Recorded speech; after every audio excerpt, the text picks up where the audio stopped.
Qu'est-ce qu'on vient de vivre dans ce choc entre Liverpool et Manchester City? Yo les gars, yo les mecs, on se retrouve pour une toute nouvelle vidéo et une nouvelle vidéo débrief de ce choc, de ce match était dingue entre City et Liverpool. Les gars, c'était à Anfield. Les gars, il y a eu 2-1 pour Manchester City, mais on va revenir sur ce match fou parce que de base, le débrief n'était pas forcément prévu, mais à la fin, toutes les choses qui se sont passées, ça m'a donné envie d'en parler et de faire un débrief. Avant que la vidéo débute, n'hésitez pas à vous abonner, liker, partager et liker et commenter Désolé si je bégaye les gars, c'est parce que je réalise qu'on vient d'assister à un match de zinzin de l'espace.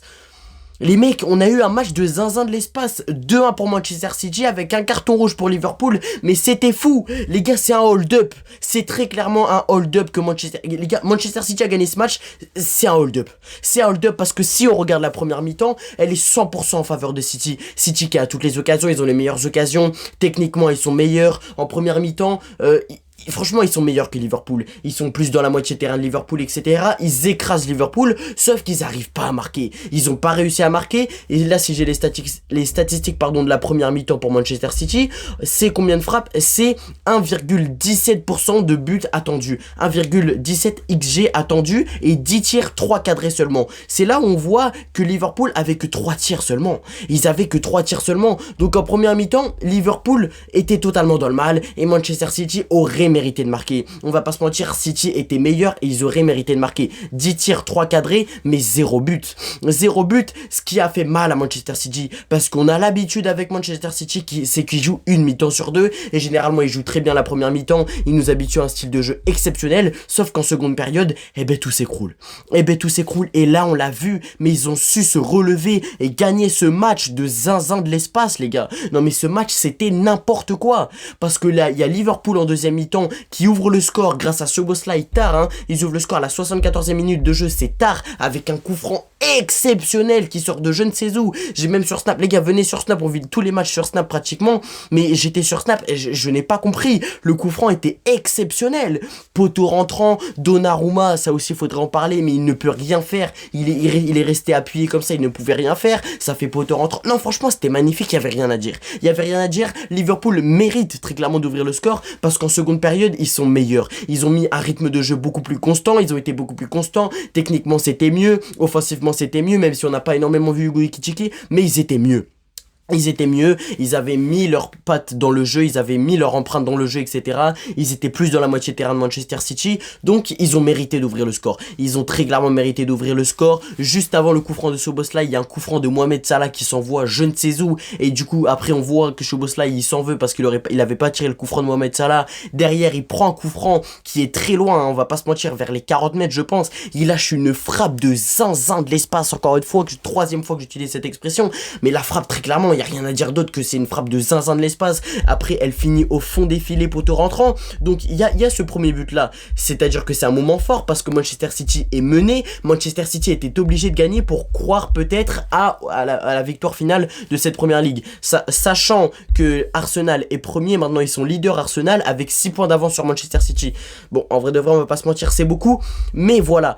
Après ce qui s'est passé les mecs, c'est que à la 84e minute de jeu, du coup 10 minutes plus tard, t'as Bernardo Silva qui marque avec une déviation. Excusez-moi déjà les gars, excusez-moi si je parle vite, hein, mais c'est parce que je vous jure, j'ai tout là sur les nerfs. Enfin, c'est même pas sur les nerfs, mais genre c'est une réaction à chaud et je suis obligé de vous en faire part. On a une déviation exceptionnelle parce que Manchester City pousse et en vrai de vrai ils sont obligés de pousser parce que sinon tu laisses Arsenal avoir la possibilité très clairement de gagner la première ligue. Et moi, gros haters de Arsenal, je n'ai pas envie qu'Arsenal prenne la première ligue, donc je voulais un petit peu que City arrive à marquer et même gagne ce match. Donc City pousse, centre, déviation de la tête de Erling Haaland, exceptionnel pour Bernardo Silva. Bernardo Silva marque et un partout. À la 84e minute de jeu, un partout, le match est relancé. Bernardo Silva récupère le ballon, tout est relancé. Manchester City peut croire peut-être à une potentielle où il recolle Arsenal. Dans tous les cas, ils sont à 6 points d'écart. Mais donc voilà. Et Liverpool s'est totalement effondré parce que comment vous m'expliquez que Liverpool ne gagne pas ce match? Je ne comprends pas comment c'est possible que Liverpool ne gagne pas ce match avec toute la possession qu'ils avaient. Ils étaient bons, dans toute la deuxième mi-temps ils ont été bons sauf à la fin où ils se sont écroulés. Ils se sont écroulés à la fin les gars. Parce que du coup à la 84e minute de jeu on a un but de Bernardo Silva et puis après qui est-ce qui pousse? C'est les Citizens qui poussent. Alors que Liverpool avait eu l'occasion de pousser, hein. Ils ont poussé à certains moments etc. Mais ils ont eu l'occasion de pousser mais malheureusement ils n'ont pas assez poussé pour venir mettre ce but là et se mettre à l'abri et notamment grâce à Donnarumma, parce que le match de Donnarumma, il est exceptionnel, et ça s'est conclu les gars avec une parade exceptionnelle, mais ça c'est quand City menait 2-1, mais il a sorti une parade exceptionnelle, c'est sorti une fois, je me rappelle d'une sortie en première mi-temps, c'était un petit peu approximatif, mais Donnarumma, les gars, il est beaucoup trop fort, les gars, Donnarumma me manque, il est sur sa poursuite avec le Paris Saint-Germain jusqu'à Manchester City, il est sur sa poursuite les gars, parce qu'il est beaucoup trop fort. Les gars, Donnarumma avec City, c'est très très fort. Plus il perd de cheveux, plus il est fort. C'est pas possible. Non, Donnarumma, franchement, bravo à lui. Franchement, bravo à lui. Donc après, 10 minutes, 84e minute de jeu, 10 minutes plus tard, on apprend déjà que le temps additionnel, c'est de 7 minutes. C'est énorme. Mais bon, avec tout ce qui s'est passé, les buts, etc., on peut comprendre. 93e minute de jeu, penalty sorti n'importe comment, pas du tout bien anticipé de la part de Alisson. Penalty pour Manchester City, 93e minute de jeu, ils ont l'opportunité de venir mettre la clim à Anfield grâce à Erling Haaland. Il transforme le penalty, il enlève son maillot, c'est fou. Manchester City est en extase, il gagne face à Liverpool. Comment vous allez m'expliquer qu'ils gagnent ce match? Parce que techniquement, statistiquement, ils étaient nuls, ils n'ont pas réussi du tout à avoir le contrôle du ballon en seconde période. Et vous allez m'expliquer comment c'est possible de m'expliquer que Manchester City a gagné ce choc-là. Ce n'est pas possible. Ce n'est pas possible et c'est là où on voit la magie de la Première Ligue. C'est là où on voit la magie de la Première Ligue que tout est possible à n'importe quel moment. Et c'est pas parce que tu mènes 1-0 à domicile que tu as gagné ce match. Non, non. Et encore moins face à Manchester City. Encore moins face à Manchester City. Donc, c'était n'importe quoi. Erling Haaland marque. 93e minute de jeu. Erling Haaland marque. Donc après, on le voit, hein, il reste du temps. Donc Haaland marque. Après, qu'est-ce qui se passe? Il y a un carton jaune. Après, il y a eu des changements. Il y a eu Chiesa qui est rentré à la place de Kerkez. Je vous dis bien les changements, c'est important. Après, Nathan Ake qui est rentré à la place de Semenyo. Et puis après, ça a poussé. Ça a poussé. Manchester City pousse.